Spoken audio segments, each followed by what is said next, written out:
morning, dear students. Hope you all are fine. And today, I'm again with a new topic.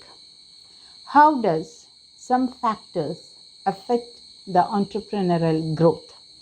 So in the last class, we have seen about the importance of entrepreneurship, importance of entrepreneurs in the Indian economy and also in the country.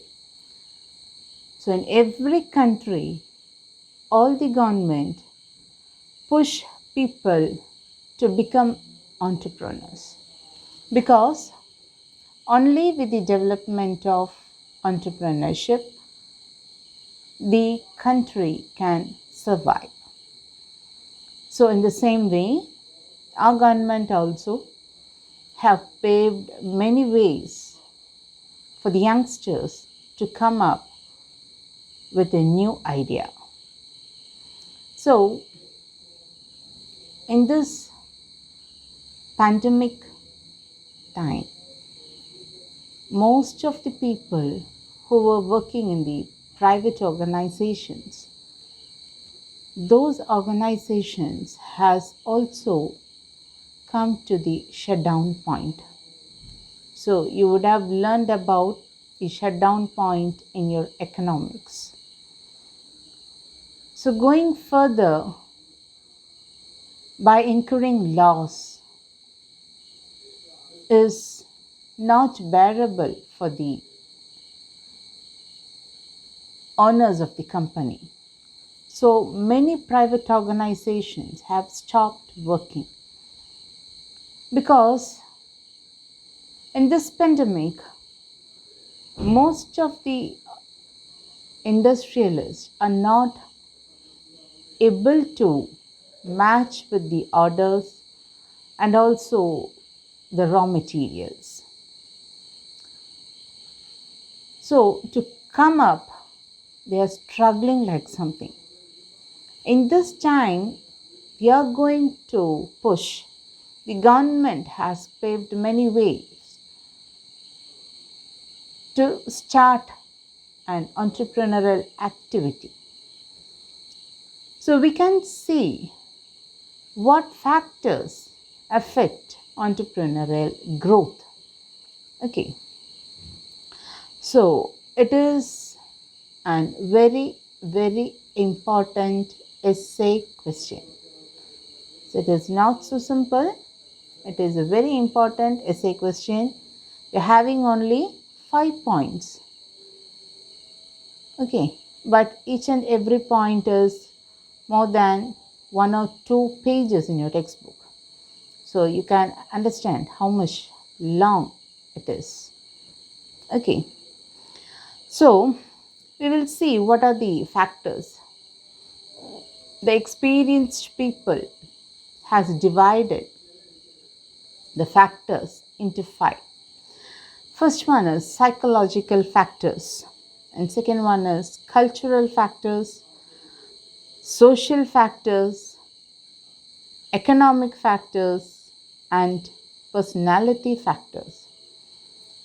So we'll see each one of them, how it affects the entrepreneurial growth. Okay. So first one, we are moving with the psychological factors. Here, instinct of taking risk is a psychological effect. Inspiration for achievement prepares an entrepreneur to get higher goals and achieve them. An entrepreneur is not only hungry for money but also for achieving goals and prestige. അല്ലേ നമുക്ക് we are not hungry for money. We don't want to be rich in the sense of wealth alone. But overall richness is much more important. Okay, so some psychological factors affect you in the entrepreneurial activities. We'll see what it is. First one is need for achievement. A person should have a need for achievement. He may fail for the first time, he may fail for the second time, he may fail for the third time, but if he has the confidence and if he has the power to struggle, it's damn sure he will come up in life. ഈ risk എടുക്കുക എന്ന് പറയുന്നത് അത്ര നിസ്സാരമായിട്ട് തള്ളിക്കളയേണ്ട ഒരു സംഭവമല്ല. ധൈര്യം, മനസ്സിൻ്റെ ധൈര്യം എന്ന് പറയുന്നത്, do you know when A person does A suicide, ഒരു സെക്കൻഡിൻ്റെ ചിന്തയാണ് അവനതിലേക്ക് വഴി നടത്തുന്നത്. ആ ഒരു സെക്കൻഡ് കഴിഞ്ഞാൽ ചിലപ്പോൾ തിരിച്ചറിവ് വരും, ചെയ്യില്ല. പക്ഷേ എന്തോ ഒരു സംതിങ് അവൻ്റെ മനസ്സിൻ്റെ ഉള്ളിൽ അവനെ തോന്നിപ്പിക്കുന്ന ആ ഒരു സെക്കൻഡ് കൊണ്ട് അവൻ ചെയ്തു പോകുന്ന ഒരു കാര്യമാണ് സൂസൈഡ് അറ്റംപ്റ്റ് എന്ന് പറയുന്നത്. അതേപോലെ തന്നെയാണ് ഇവിടെ പലപ്പോഴും നമ്മൾ കഷ്ടപ്പെട്ട് ആൾക്കാരുടെ കയ്യിൽ നിന്നൊക്കെ കടം മേടിച്ച് നമ്മുടെ കയ്യിലുള്ളതൊക്കെ വിറ്റ് പെറുക്കി നമ്മളതൊക്കെ സ്വരുക്കൂട്ടി ആൾക്കാരെ പോയി കണ്ട് നമ്മൾ ഒരു ബിസിനസ് സ്റ്റാർട്ട് ചെയ്യണം അല്ലേ. നിങ്ങൾക്ക് ആ ഒരു ഫിലിം ഓർമ്മയിലുണ്ടായിരിക്കും, എനിക്ക് ആ ഫിലിമിൻ്റെ പേര് കൃത്യമായിട്ട് ഓർമ്മയിൽ വരുന്നില്ല. ദറ്റ് ഈസ് നമ്മുടെ ജയസൂര്യ ഒരു ബിസിനസ് സെറ്റപ്പ് ചെയ്യാനായിട്ട് അവൻ പെടുന്ന പാട്, അവനുണ്ടാകുന്ന ബുദ്ധിമുട്ടുകൾ എന്തൊക്കെയാണെന്നുള്ളത്. ഒരു കേരളത്തിലൊരു ബിസിനസ് സെറ്റപ്പ് ചെയ്യണമെന്നുണ്ടെങ്കിൽ എന്തൊക്കെ പ്രൊസീജിയേഴ്സ് ഉണ്ട്. ഇത് കേരളത്തിലത്തെ ഒരു കഥ മാത്രമല്ല. പക്ഷേ ഈ ബുദ്ധിമുട്ടുകളൊക്കെ മനസ്സിലാക്കിയിട്ട് ഇതിൻ്റെ ലൈസൻസിങ് ഭാഗം കാര്യങ്ങളൊക്കെ കുറേയൊക്കെ എളുപ്പമാക്കിയിട്ടുണ്ട്. അത് നമുക്ക് വരുന്ന ചാപ്റ്ററുകൾ നമുക്ക് കൃത്യമായിട്ട് നമുക്ക് അതറിയാനായിട്ട് പറ്റും. അതേപോലെ മിഥുനം ഫിലിം, ഇതിലൊക്കെ ഓരോ ഇൻഡസ്ട്രി തുടങ്ങാനായിട്ട് നമ്മൾ എന്തെല്ലാം കാര്യങ്ങൾ ചെയ്യണം, ആരുടെയൊക്കെ കാല് പിടിക്കണം, എന്തൊക്കെ നമ്മൾ ചെയ്യണം. പക്ഷേ ഇപ്പോൾ അതിനുള്ള ബുദ്ധിമുട്ടുകളൊന്നും തന്നെയില്ല. എവറിത്തിങ് ഓൺലൈൻ ആയോട് കൂടിയിട്ട് എല്ലാ കാര്യങ്ങളും പ്രൊസീജിയേഴ്സൊക്കെ വേഗം വേഗം ചെയ്ത് തീർക്കാനും ഒരു ബിസിനസ് സെറ്റപ്പ് ചെയ്യാനൊക്കെ ആയിട്ട് വളരെയധികം നമുക്ക് ഗവൺമെൻറ് ഇന്നത്തെ പ്രാവശ്യമൊക്കെ ഭയങ്കര സപ്പോർട്ടീവായിട്ടാണ് നമുക്ക് നിൽക്കുന്നത്. Okay, so need for achievement എന്ന് പറയുന്നത് ഒരു ദിവസം കൊണ്ട് നമുക്ക് ദ ഹയസ്റ്റ് പീക്ക് നമുക്ക് ക്ലൈംബ് ചെയ്യാനായിട്ട് സാധിക്കില്ല. So there will be many hurdles, there will be many failures, so don't let your mind down എന്നുള്ളതാണ് നമുക്കിവിടെ പറയാനുള്ളത്. അപ്പോൾ നമുക്ക് ഒന്നും കൂടി സ്ട്രഗിൾ ചെയ്ത്, നിങ്ങൾക്ക് എല്ലാവർക്കും അറിയാം ഫോർഡ് കാർ കമ്പനീനെ കുറിച്ച് എല്ലാവരും കേട്ടിട്ടുള്ളതായിരിക്കും. ആൾ ആദ്യം തുടങ്ങിയത് ഒരു ഓട്ടോമൊബൈൽ കമ്പനി തന്നെയാണ്. പക്ഷെ തുടങ്ങിയ 2 വർഷത്തിനുള്ളിൽ നഷ്ടം വന്നു, ആകെ ഒന്നുമില്ലാത്തൊരവസ്ഥയിലേക്ക് പോയി. Again he started automobile company, വീണ്ടും സ്റ്റാർട്ട് ചെയ്തു, പിന്നെയും തോറ്റു, പിന്നെയും അത് ഫെയിലിയറായി, വിജയിക്കാനായിട്ട് സാധിച്ചില്ല. എന്താ പറയുക, നിങ്ങൾക്കറിയാം മോട്ടോർ വാഹനം ആദ്യം രംഗത്തേക്ക് കൊണ്ടുവന്നത് ഫോർഡ് കമ്പനിയാണ്. അപ്പോൾ ഇവർ ഇത്രയും കഷ്ടപ്പെട്ട്, അല്ലെങ്കിൽ അന്നത്തെ ചുറ്റുപാട് എന്ന് പറഞ്ഞു കഴിഞ്ഞാൽ എന്തെല്ലാം കാര്യങ്ങൾ കഷ്ടപ്പെട്ട് ചെയ്യേണ്ടിയിരിക്കുന്നു. ഇന്നെന്ന് പറഞ്ഞു കഴിഞ്ഞാൽ എല്ലാ കാര്യത്തിനും ഈസി ആയിട്ട് നമുക്ക് കിട്ടും. പക്ഷെ അന്നത്തെ ബുദ്ധിമുട്ടിൽ അവർ കണ്ടുപിടിച്ച് 2 പ്രാവശ്യം പിന്നെയും തോറ്റ് പിന്മാറി. അതിൽ എന്താ പറയുക, പിന്മാറാൻ തയ്യാറായില്ല എന്നുള്ളതാണ് വാസ്തവം. വീണ്ടും ട്രൈ ചെയ്ത് വന്നു. കാരണം അവിടെ ആളുടെ മനസ്സിൻ്റെ ഉള്ളിലുണ്ടായിരുന്നത് somehow I have to achieve, എനിക്ക് അച്ചീവ് ചെയ്തേ പറ്റൂ, എനിക്ക് ജയിച്ചേ പറ്റൂ, അതിൽ വേറെ മാർഗമില്ല. So I am not going to look back, again I am going to try. So ദൈവത്തിന് ഒന്നും കൂടി നന്ദി പറയുകയാണ്, എനിക്ക് വീണ്ടും പുതിയൊരു ഐഡിയ ആയിട്ട് തുടങ്ങാനായിട്ട്. അങ്ങനെ പറഞ്ഞുകൊണ്ട് തന്നെയാണ് ഓരോരുത്തരും സ്റ്റാർട്ട് ചെയ്തിട്ടുള്ളത്. അങ്ങനെ സ്റ്റാർട്ട് ചെയ്ത് ഇപ്പോൾ ഫോർഡിനെ തിരിഞ്ഞു നോക്കേണ്ട ഒരവസ്ഥ വന്നിട്ടില്ല അല്ലേ. It's going on, it's just climbing on something like that. വെച്ചടി ഇങ്ങനെ കയറിക്കൊണ്ട് പോയിക്കൊണ്ടേയിരിക്കുകയാണ് അവർ. ഓക്കെ, സോ നമ്മൾ അങ്ങനെ എന്തെങ്കിലും നമുക്ക് നേടണം എന്ന് താല്പര്യമുള്ള ആൾക്കാർക്ക് അത് സൈക്കോളജിക്കൽ ഫാക്ടറാണ്.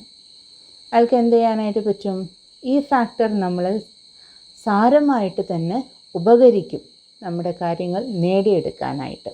ഓക്കെ, സെക്കൻഡ് വൺ എന്ന് പറയുന്നത് personal motifs or expectations. That is നമ്മുടെ ചെറുപ്പം മുതലേ നമുക്ക് എന്താകണം അല്ലേ, നമ്മൾ LKG പഠിക്കുമ്പോൾ അല്ലെങ്കിൽ UKG ആകുമ്പോഴേക്കും എന്താവണ്ടേ, തമാശയ്ക്ക് പറയാവുന്ന കുറേ കാര്യങ്ങളുണ്ട്. UKG ഒരു എന്താ പറയുക, UKG ഫസ്റ്റ് സ്റ്റാൻഡേർഡിലേക്ക് പോയ ഒരു കുട്ടിയാണ്. സോ അച്ഛനും അമ്മയൊക്കെ പറയാണ്, മോള് ഇനി എന്താണ് ആവാൻ പോണത്. So I am going to become a tuition teacher. സോ ഇവരൊക്കെ ആകെ കൂടി ഞെട്ടിപ്പോയി. So you have reached only the first standard and how you are going to take tuition? I can take tuition for LKG and UKG. This was the reply. To see the confidence in her. നമ്മൾ നിരുത്സാഹപ്പെടുത്താൻ പാടില്ല. She got the confidence. പറഞ്ഞ simple answer ആയിരിക്കാം, I want to become a tuition teacher. So what you are going to do? You have only reached the first standard. So എത്ര കാര്യങ്ങൾ പഠിക്കാനുണ്ട്? No, 2 വർഷം ഞാൻ പഠിച്ചിട്ടുണ്ട് LKG and UKG. So I can help the kids who are in the LKG and UKG. That was Har self confidence. അങ്ങനെ ചെറുപ്പം മുതലേ കുട്ടികൾക്ക് എന്തെങ്കിലും അവരെ ഇൻസ്പയർ ചെയ്യുന്ന അല്ലെങ്കിൽ അവരെ ഹീറോസായിട്ട് അവരെ മനസ്സിലുള്ളത് എന്താണോ അതിലേക്കാണ് അവർ റീച്ച് ചെയ്യുന്നത്. ഓക്കെ, അപ്പോൾ അങ്ങനെ പേഴ്സണൽ മോട്ടീവ്സും അതേപോലെ തന്നെ അവരുടെ എക്സ്പെക്റ്റേഷനും അവരുടെ ഇതിലേക്ക് ഒരു നല്ലൊരു ഇത് ഗോൾ റീച്ച് ചെയ്യാനായിട്ട് ഈ ഫാക്ടർ ഹെൽപ്പ് ചെയ്യുന്നതാണ്. Okay, and then third one is recognition.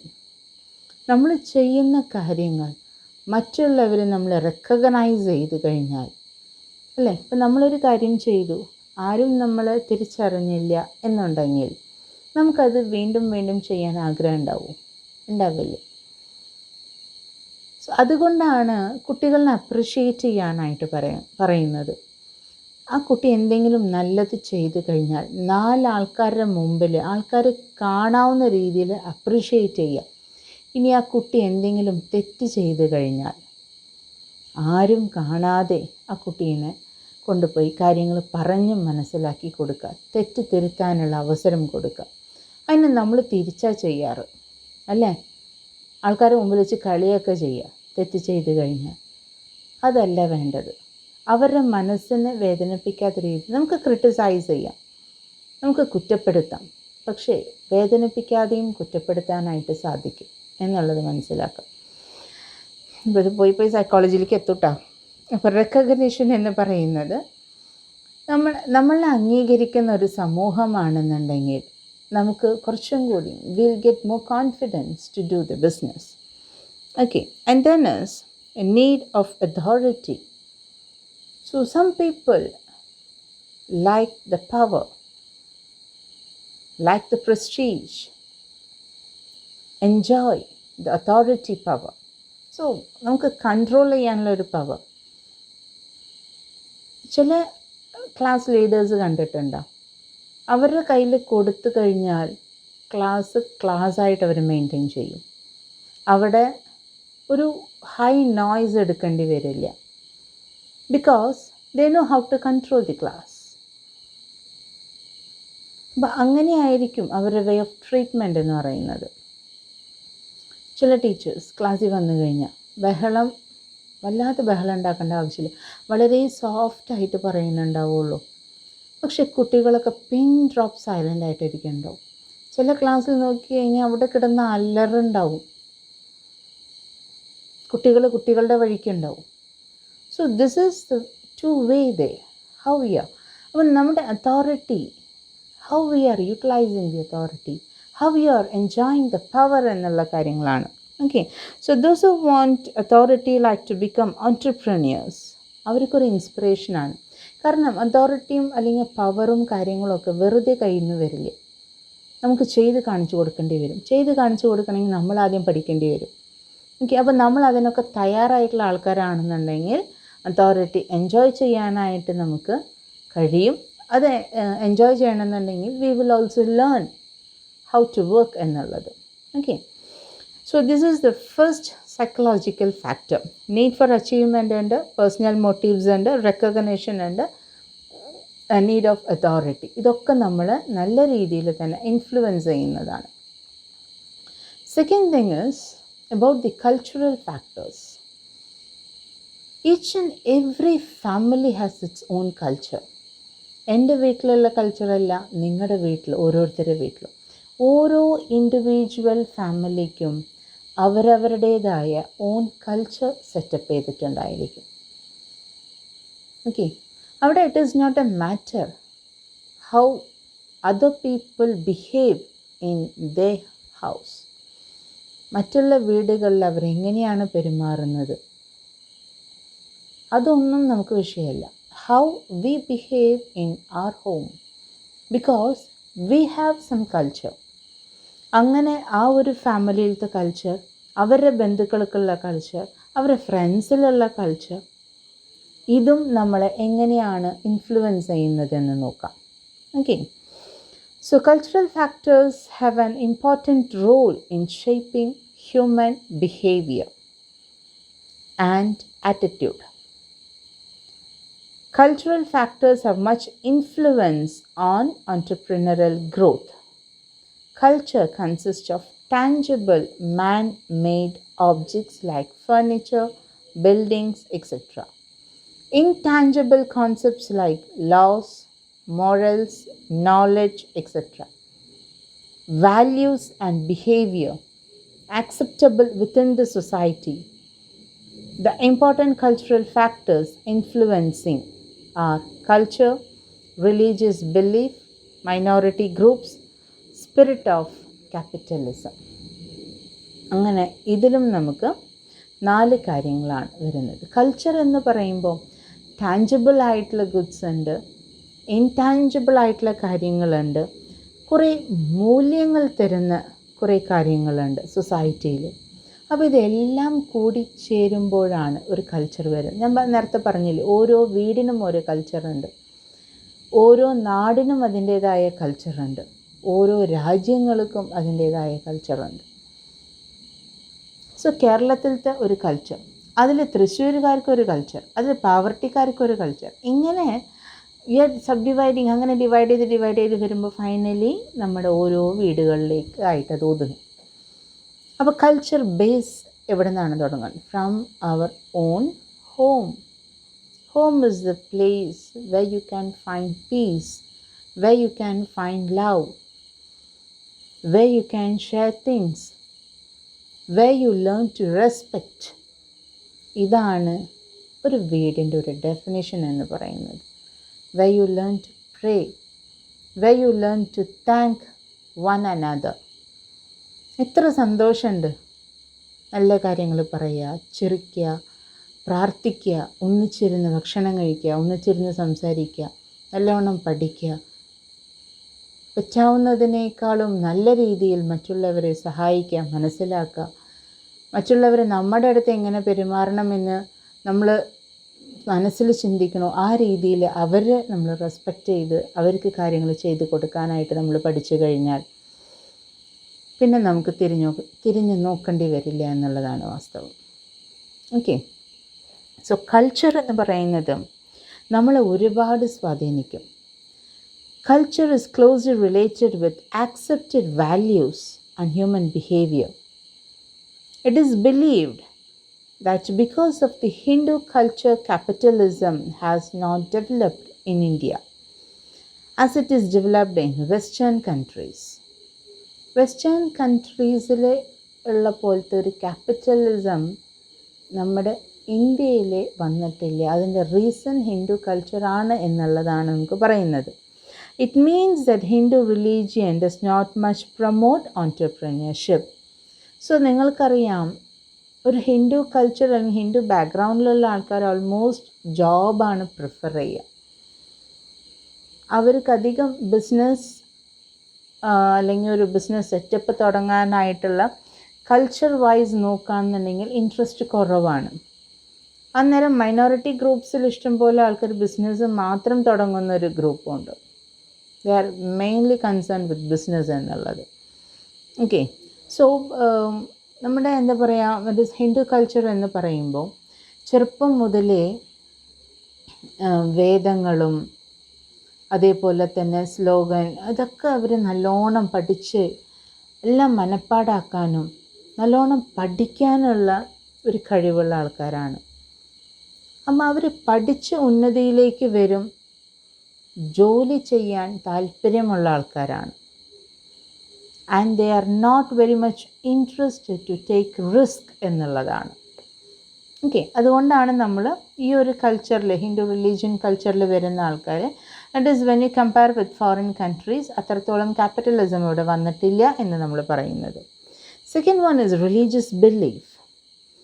Entrepreneurism is a function of religious belief, and the impact of religion shapes the entrepreneurial culture. He emphasized that the entrepreneurial energies are exogenous, supplied by means of religious belief.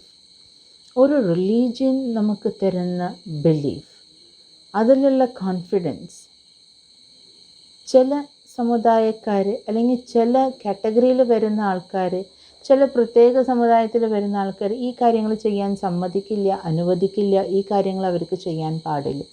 അങ്ങനെ ഓരോ റിലീജിയനിലുള്ള ബിലീഫാണ് കുറേ കാര്യങ്ങൾ ഇതിൽ influence ചെയ്യുന്നത്. And then minority groups. Hauserlitz explains that the supply of entrepreneurship is governed by cultural factors, and culturally, minority groups are the spark plug of entrepreneurial and economic development. So the religion and a minority group, അവർക്കാണ് entrepreneurial developmentലെ spark plug ഉള്ളത്. So they'll get the spark, they get the instinct, they get the idea, and they will have the quality to take risk, which give them more confidence എന്നുള്ളതാണ്. So he emphasizes the role of culturally minority groups like the Jews, Greek, the Lebanese, the Chinese. ഇവരൊക്കെ business ചെയ്യാൻ വേണ്ടിയിട്ടാണ് foreign കൺട്രീസിൽ നിന്ന് നമ്മുടെ കൺട്രിയിലേക്ക് വന്നത്. കച്ചവടത്തിന് വേണ്ടിയിട്ടാണ്, ട്രേഡിങ്ങിന് വേണ്ടിയിട്ടാണ്. സോ അവരെ കൊണ്ടുവന്ന ഒരു കൾച്ചറുണ്ട്, nature of business, nature of trading. That is why the people coming under the minority groups, the Christians and the Muslims, so ഇവരാണ് ഏറ്റവും കൂടുതൽ entrepreneurial development അല്ലെങ്കിൽ entrepreneurial activities ചെയ്യുന്നത്. Next one is spirit of capitalism. It is a guiding factor which guides the entrepreneur to engage in activities that can bring more profit. The profit motive character coupled with the attitude towards acquisition of money. അപ്പോൾ capitalism എന്ന് പറയുന്നത് more and more profit earn ചെയ്യാനും അത് utilise ചെയ്യാനും അതിനുള്ള കാര്യങ്ങൾ divide ചെയ്ത് കൊടുക്കാനും അതിനൊക്കെയാണ് നമ്മൾ ഏറ്റവും കൂടുതൽ യൂട്ടിലൈസ് ചെയ്യുന്നത്. സോ സ്പിരിറ്റ് ഓഫ് ക്യാപിറ്റലിസം നമ്മളുടെ ഓൺടർപ്രണർ ആക്ടിവിറ്റീസിലേക്ക് ഇൻഫ്ലുവൻസ് ചെയ്യാറുണ്ട്. ഓക്കെ, ആൻഡ് ദെൻ അപ്പോൾ കൾച്ചറൽ ഫാക്ടേഴ്സ് നമുക്ക് culture, religious belief, minority group, spirit of capitalism 4 കാര്യങ്ങൾ വന്നിട്ടുണ്ടായിരുന്നു. സൈക്കോളജിക്കൽ ഫാക്ടേഴ്സും നമുക്ക് 4 കാര്യങ്ങൾ തന്നെയാണ്. ഓക്കെ, ഇനിയുള്ളത് സോഷ്യൽ ഫാക്ടേഴ്സാണ്. ഹൗ ഡസ് ദി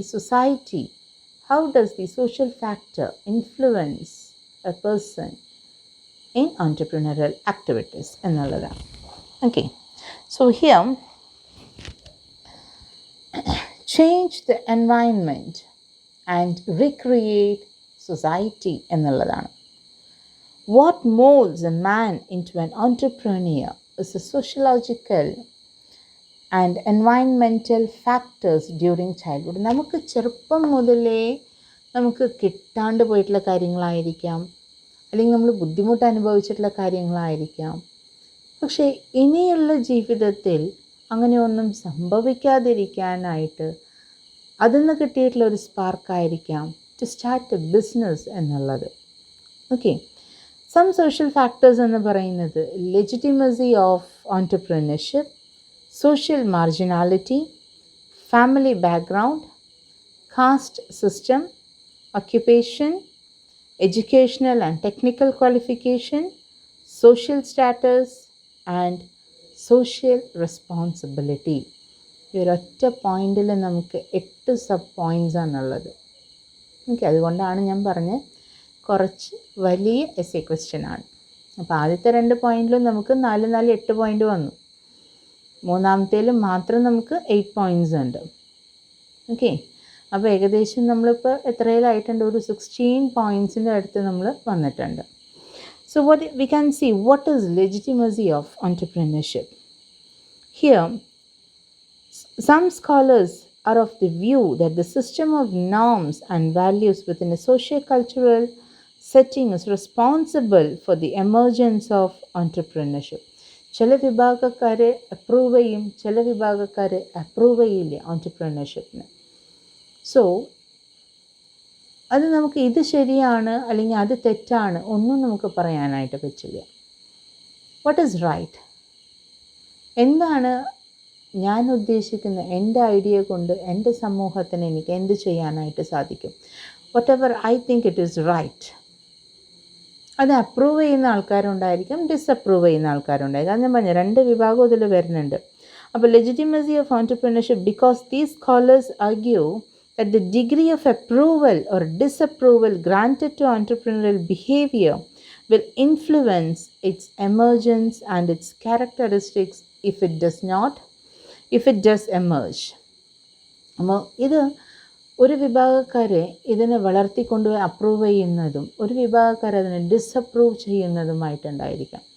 സോ നമുക്ക് ഏതാണോ ശരിയെന്ന് തോന്നുന്നത്, നമുക്ക് ഏറ്റവും കൂടുതൽ സപ്പോർട്ടീവായിട്ട് നിൽക്കുന്നത് ആരാണോ അത് ശരിയായിട്ട് നമ്മൾ മുന്നോട്ട് പോവുക എന്നുള്ളതാണ്. Second one is social marginality. Another group of scholars argue that social marginality promotes entrepreneurship. ഇവിടെ പറയുന്നത് സോഷ്യൽ മാർജിനാലിറ്റി ആണ് ഏറ്റവും കൂടുതൽ entrepreneurship activities വരുന്നത്. They believe that individuals or groups on the perimeter of a given social system, ഇവിടെ social സിസ്റ്റത്തിൽ വരുന്നത് എന്തൊക്കെയാണെന്നുണ്ടെങ്കിൽ religious വരുന്നുണ്ട്, കൾച്ചറൽ വരുന്നുണ്ട്, എത്നിക് വരുന്നുണ്ട്, മൈഗ്രൻറ്റ് മൈനോറിറ്റി ഗ്രൂപ്പ്സ് വരുന്നുണ്ട്. ഇത്രയും കാര്യങ്ങളാണ് സൈക്കോളജിക്കലായിട്ട് എഫക്റ്റ് ചെയ്യുന്നതും. അതേപോലെ തന്നെ ഇതിൽ നിന്ന് വരുന്നതാണ് നമ്മുടെ എന്താ പറയുക സോഷ്യൽ മാർജിനാലിറ്റി എന്ന് പറയുന്നത്. സോഷ്യൽ മാർജിനാലിറ്റിയിൽ വരുന്നത് മെയിനായിട്ട് 2 ഫാക്ടേഴ്സാണ്. Legitimacy of entrepreneurship and social mobility എന്നുള്ളതാണ്. സോ മെയിൻ സ്ട്രീം ഇൻഡിവിജ്വൽസ് എന്ന് പറയുന്നത് will have a primary access to the establishment of mobility channels. Marginals are likely to play entrepreneurial roles in a situation. അപ്പോൾ 2 കാര്യങ്ങളാണ് നമുക്ക് വരുന്നത്. ഒന്ന്, ഇത് തുടങ്ങാനുള്ള ദാറ്റ് ഈസ് നമുക്ക് ഒരു ഓൺട്രപ്രണർഷിപ്പ് അല്ലെങ്കിൽ ഒരു ബിസിനസ് സ്റ്റാർട്ട് ചെയ്യാനുള്ള അപ്രൂവൽ ഡിസപ്രൂവൽ. മറ്റേ വിഭാഗം എന്ന് പറയുന്നത് ഓൺട്രപ്രണറൽ റോളിൽ നിൽക്കുന്ന ഒരു വിഭാഗമാണ്.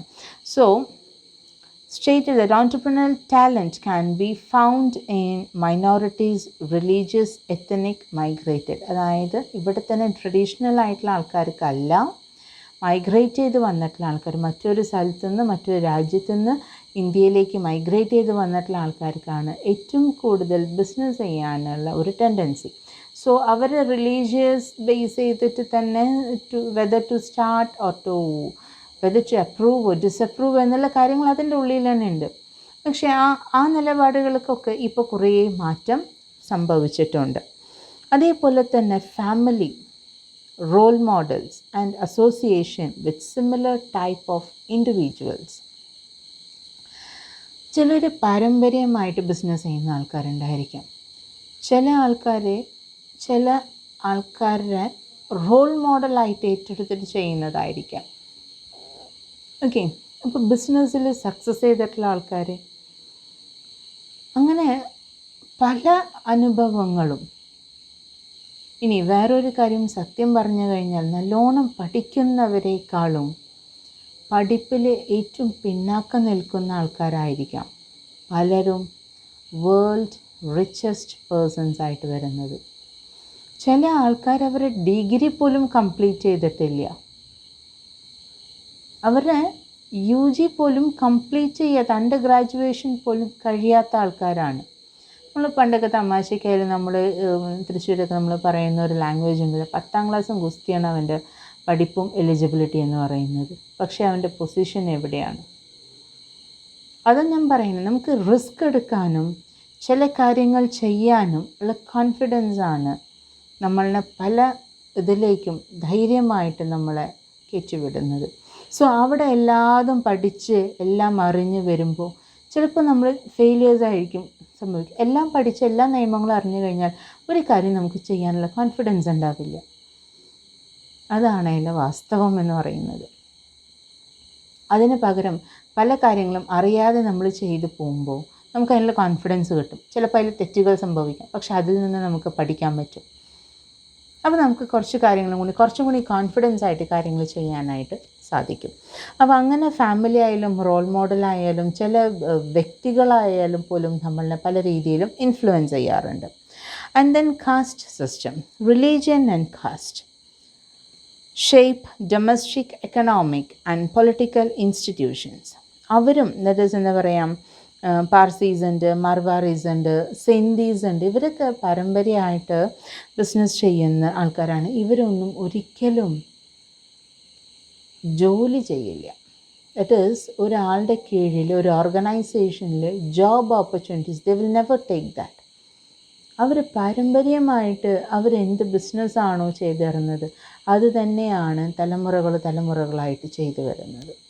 ചില മർവാറീസൊക്കെ ഉണ്ട്, ഓക്കെ, ചില ടൈപ്പ് ഓഫ് നോർത്ത് ഇന്ത്യൻസ് ഉണ്ട്. അവരൊന്നും ഒരിക്കലും ഒരാളുടെ കീഴിലും ജോബിന് പോകാനായിട്ട്, ചില വിഭാഗക്കാരാണ് ഞാൻ പറയുന്നത്. അതാണ് ഞാൻ പറഞ്ഞത്, കാസ്റ്റും റിലീജിയനും ഇതിലൊക്കെ ഇവർക്ക് ഇമ്പോർട്ടൻറ്റ് റോൾസ് ഉണ്ട്. Okay, and then occupation. The environment of the family prepares its members for certain types of business, profession or occupations. നമ്മൾ ചെറുപ്പം മുതലേ കുട്ടികളെ നമ്മൾ പറഞ്ഞ് മനസ്സിലാക്കി ഇന്ന ഫീൽഡാണ് നല്ലത്, അത് വേണ്ട, അല്ലെങ്കിൽ ഇതിൽ റിസ്ക്. അപ്പോൾ എപ്പോഴും നമ്മുടെ പാരൻസ് പറയുന്നത് എന്താണ്? ബിസിനസ് ആണോ റിസ്ക് ആണ്. So why do you want to take such risk? Better your manager or your MD take the risk and you simply work and come. Risk ഒക്കെ ആർക്കാണ്? ഏതെങ്കിലും മാനേജർമാരോ ഏതെങ്കിലും MDമാരോ അത് ഏറ്റെടുത്തോട്ടെ. So you people quietly don't take risk, just obey the boss എന്നുള്ള രീതിയിൽ ചിലപ്പോൾ നമ്മൾ കൊടുക്കുന്ന ട്രെയിനിങ്, ചില ഓക്കുപ്പേഷൻ, ചില പ്രൊഫഷൻ, നമ്മൾ ചെറുപ്പം മുതലേ കുട്ടികളെ പഠിപ്പിച്ചു കൊടുക്കുന്ന ചില കാര്യങ്ങളുണ്ട്. സോ അതിൽ ചിലപ്പോൾ ട്രെയിൻഡായി നമ്മൾ ചിലപ്പോൾ ആ രീതിയിലേക്ക് പോകുന്ന ആൾക്കാരുണ്ടായിരിക്കാം. Those born in rich business families with silver spoons in their mouth have not only an advantage of having financial resources for carrying out business, but also learn the business skill by continuous interaction and contacts with parents, customers, employees and visitors in family shop, offices and home. ഒരു business family ആണെന്നുണ്ടെങ്കിൽ the head of the family മാത്രമല്ല അതിൽ involve ചെയ്യുന്നത്. Head of the ഫാമിലിയുടെ better half, ആളുടെ നല്ല partner,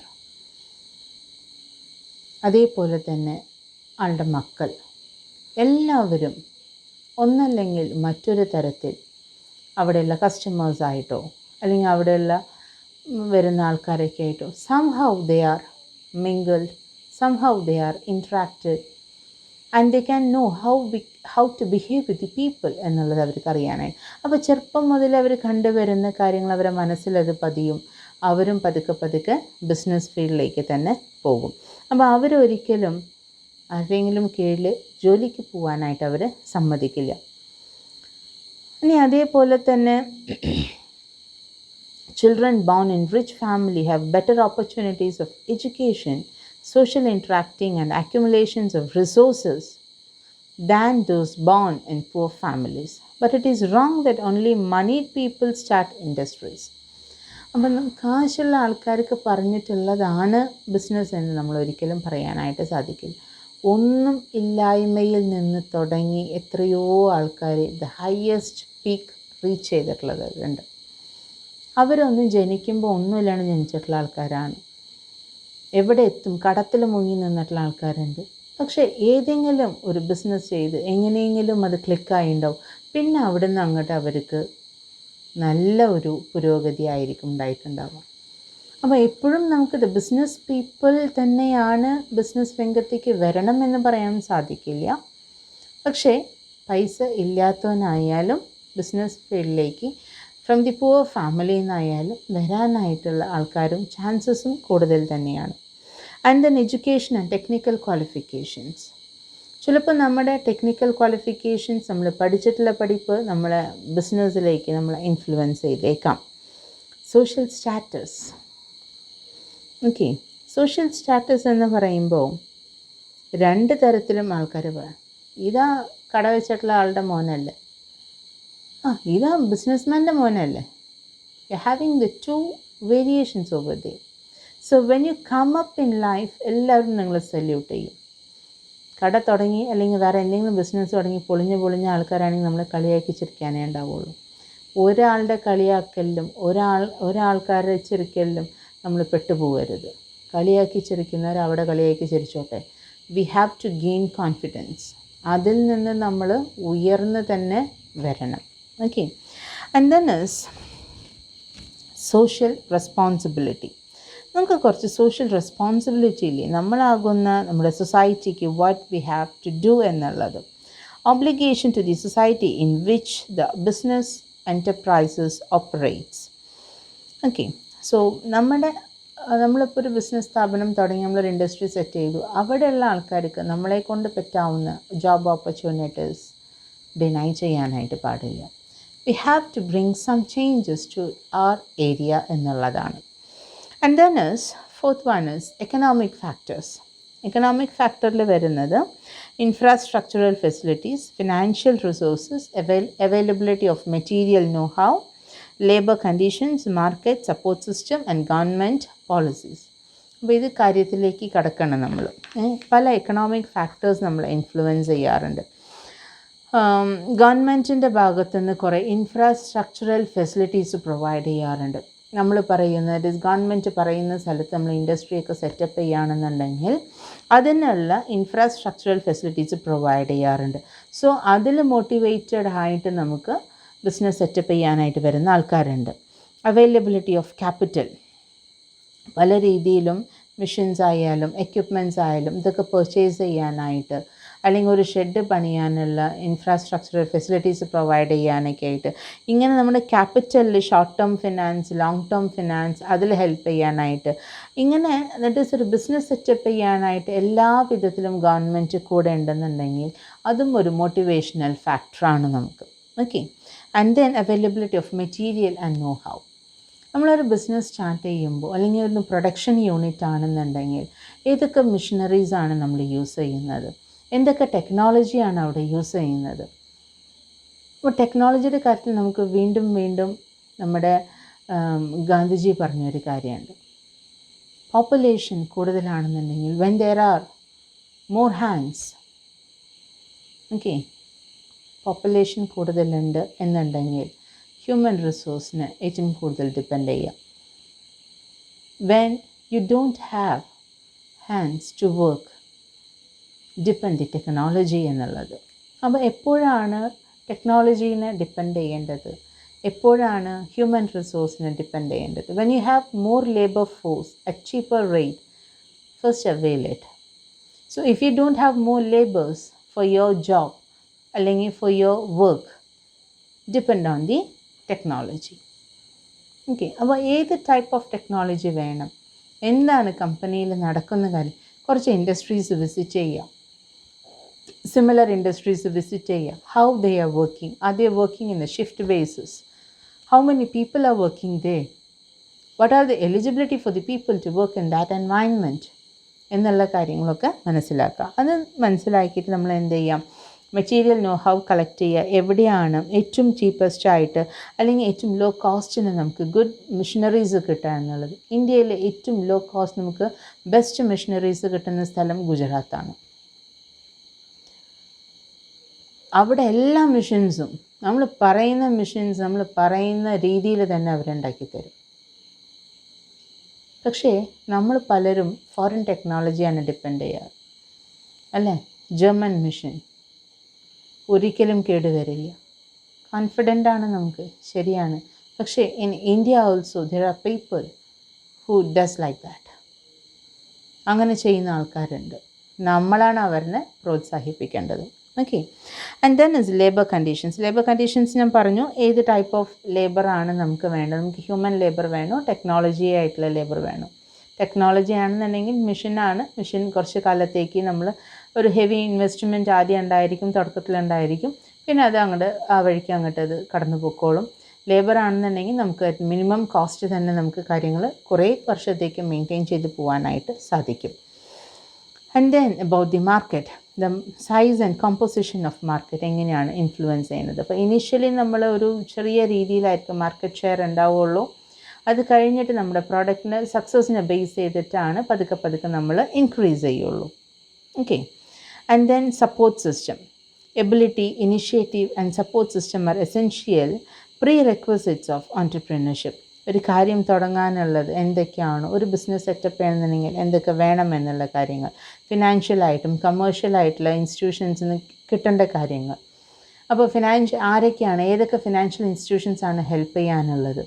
തുടങ്ങുന്ന സമയത്ത് ലൈസൻസിങ്ങും അല്ലെങ്കിൽ ബാക്കിയുള്ള അതോറിറ്റീസ് എന്തൊക്കെയാണ്, അതിൻ്റെ പേപ്പർ വർക്ക് എന്തൊക്കെയാണ്, ആരുടെ അടുത്തു നിന്നാണ് നമുക്ക് ട്രെയിനിങ് കിട്ടേണ്ടത്, കൺസൾട്ടൻസി സർവീസസ് ആരാണ് ചെയ്തു തരിക, ആക്സിലറി ഇൻഡസ്ട്രീസ് നമുക്ക് വേണമെന്നുണ്ടെങ്കിൽ അതിന് ആരെയാണ് സമീപിക്കേണ്ടത് എന്നുള്ള കാര്യങ്ങളൊക്കെയാണ് സപ്പോർട്ട് സിസ്റ്റത്തിൽ വരുന്നത്. And then is government policy. The socio-political and economic policies of the government inhibit or foster entrepreneurial growth. In remote areas where nobody could have heard about the missions and factories, one can find giant steel mills and other manufacturing plants today. നിങ്ങൾ ആരെങ്കിലും industry visit നടത്തിയിട്ടുണ്ടോ?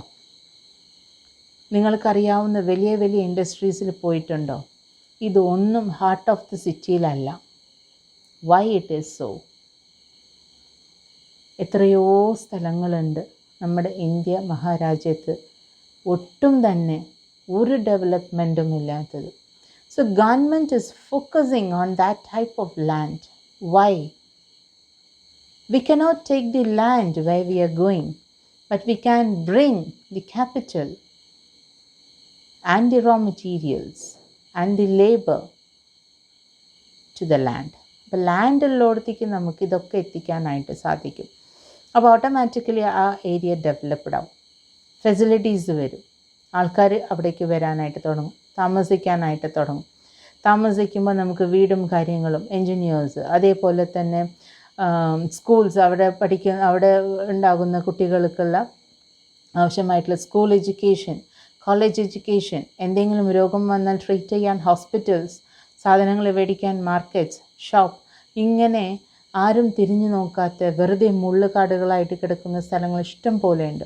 അതൊക്കെ develop ചെയ്ത് കൊണ്ടുവരിക എന്നുള്ളതാണ് ഗവൺമെൻറ്റിൻ്റെ next plan എന്ന് പറയുന്നത്. So അവരൊരു എന്താ പറയുക, സ്മോൾ സ്കെയിൽ ഇൻഡസ്ട്രീസ് സെറ്റപ്പ് ചെയ്യണമെന്നുണ്ടെങ്കിൽ they use to select those areas. Okay. So അങ്ങനെയാണ് ഗവൺമെൻറ് പോളിസി. അപ്പോൾ ഈ ടൗൺഷിപ്പ് എന്ന് പറയുന്നത് നമുക്ക് ദാറ്റ് ഈസ് സിറ്റീസിനെ എക്സ്പാൻഡ് ചെയ്യുകയാണ്.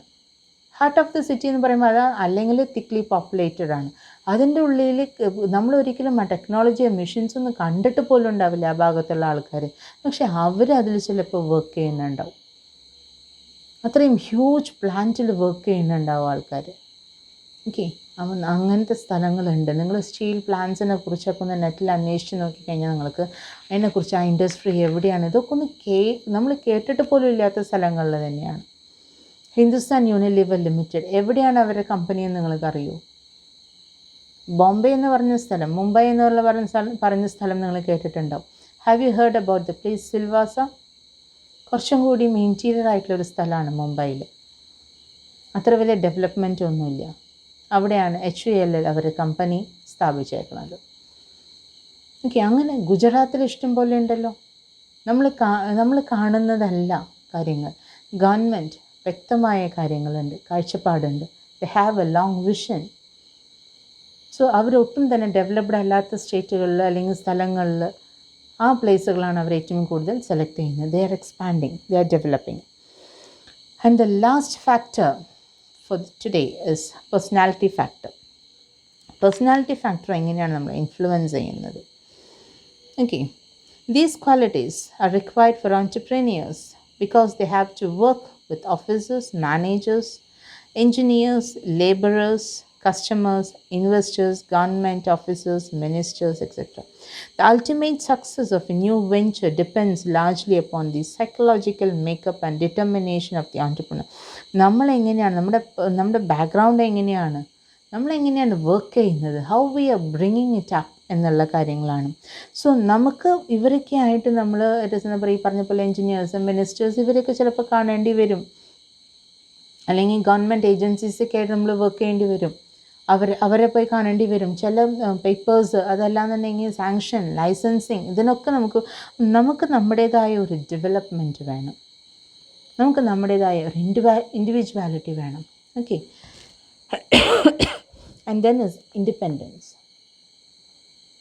നമ്മൾ ഒരാളുടെ കീഴിൽ ജോലി ചെയ്യുകയാണെന്നുണ്ടെങ്കിൽ will never be independent.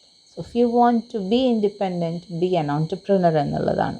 Okay, അപ്പം നമുക്ക് നമ്മുടെ ഓൺ പ്ലാൻ, നമ്മുടെ സെർച്ച് എന്താണോ, നമ്മുടെ ആഗ്രഹങ്ങൾ ഡിസയർ എന്താണോ, അതിലേക്ക് നമുക്ക് എത്താനായിട്ട് സാധിക്കും. And then compulsion. ചിലപ്പോൾ ചില രീതിയിലുള്ള കമ്പൽഷൻസ് നമുക്ക് വരാറുണ്ട്. നമ്മൾ ഏതെങ്കിലും ഒരു ഓർഗനൈസേഷനിൽ വർക്ക് ചെയ്യുകയാണെന്നുണ്ടെങ്കിൽ അവിടെ ഒരു സ്മൂത്ത് അറ്റ്മോസ്ഫിയർ അല്ലെങ്കിൽ ഒരു സാറ്റിസ്ഫാക്ടറി ആയിട്ടുള്ള ഒരു അറ്റ്മോസ്ഫിയർ ഇല്ല, നമ്മൾ ഡിസാറ്റിസ്ഫൈഡ് ആണ് അവിടെ വർക്ക് ചെയ്യുന്നത്, പിന്നെ അവിടെ തുടരുന്നതിൽ ഒരർത്ഥമില്ല.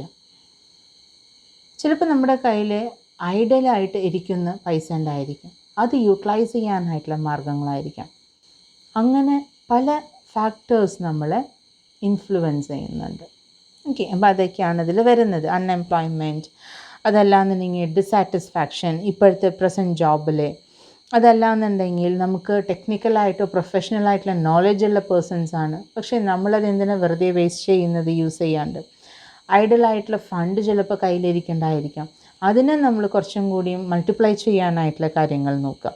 അപ്പോൾ ഇതൊക്കെയാണ് അതേപോലെ large number of ex servicemen become entrepreneurs. Military പീപ്പിളിൽ നമ്മൾ മിനിമം 5 years വർക്ക് ചെയ്യണമെന്നുണ്ട്. 5 years കഴിഞ്ഞാൽ അവർക്ക് എപ്പോൾ വേണമെന്നുണ്ടെങ്കിലും റിട്ടയർമെൻറ്റ് എഴുതി കൊടുക്കാം. അപ്പോൾ മിലിറ്ററിയിൽ ജോയിൻ ചെയ്യുമ്പോൾ ആൾക്കാർ എഴുതി കൊടുക്കും, ഞാൻ 10 years വരെയും മിലിറ്ററിയിൽ നിൽക്കാം, ഞാൻ 7 years വരെയും മിലിറ്ററിയിൽ നിൽക്കാം, ഞാൻ എൻ്റെ ലൈഫ് ടൈം മിലിറ്ററിയിൽ നിൽക്കാം എന്ന് പറയുന്ന പല രീതിയിലുള്ള നമുക്ക് കാര്യങ്ങൾ അവിടെ വരുന്നുണ്ട്. ഓക്കെ, റിട്ടയർമെൻറ്റ് ഏജ് വരെയും നിൽക്കാൻ താല്പര്യമുണ്ട്. ചില ആൾക്കാർ 5 years സേവനം ചെയ്യുന്ന ആൾക്കാരുണ്ട്. അപ്പോൾ അവരൊക്കെ നേരത്തെ റിട്ടയർ ചെയ്യുന്ന ആൾക്കാരാണ്, മിലിറ്ററിയിൽ നിന്ന് നേരത്തെ റിട്ടയർ ചെയ്യുന്ന ആൾക്കാരാണ്. പക്ഷേ അവരപ്പോഴും അവരുടെ യുവത്വം വിട്ടിട്ടുണ്ടാവില്ല. കാരണം 18 വയസ്സിലോ അല്ലെങ്കിൽ 20 വയസ്സിലോ മിലിറ്ററിയിൽ ജോയിൻ ചെയ്തിട്ടുള്ള ആൾക്കാരുണ്ടായിരിക്കും.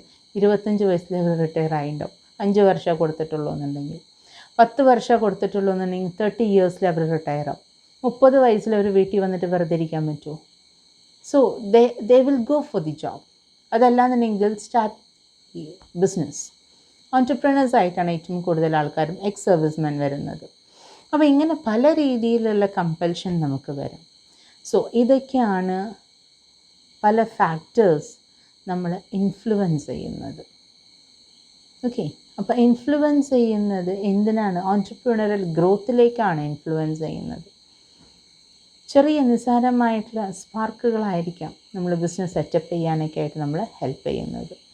ഓക്കെ, അപ്പോൾ ഏതൊക്കെ ഫാക്ടേഴ്സാണെന്നുള്ളത് ഓരോ ഹെഡിങ്ങും അതിൻ്റെ സബ് ഹെഡിങ്ങായിട്ട് കൃത്യമായിട്ട് പഠിക്കുക. എന്തെങ്കിലും ഡൗട്ട് ഉണ്ടെന്നുണ്ടെങ്കിൽ ചോദിക്കാം. ഇന്നത്തേക്ക് ഇത് മതി. Thank you.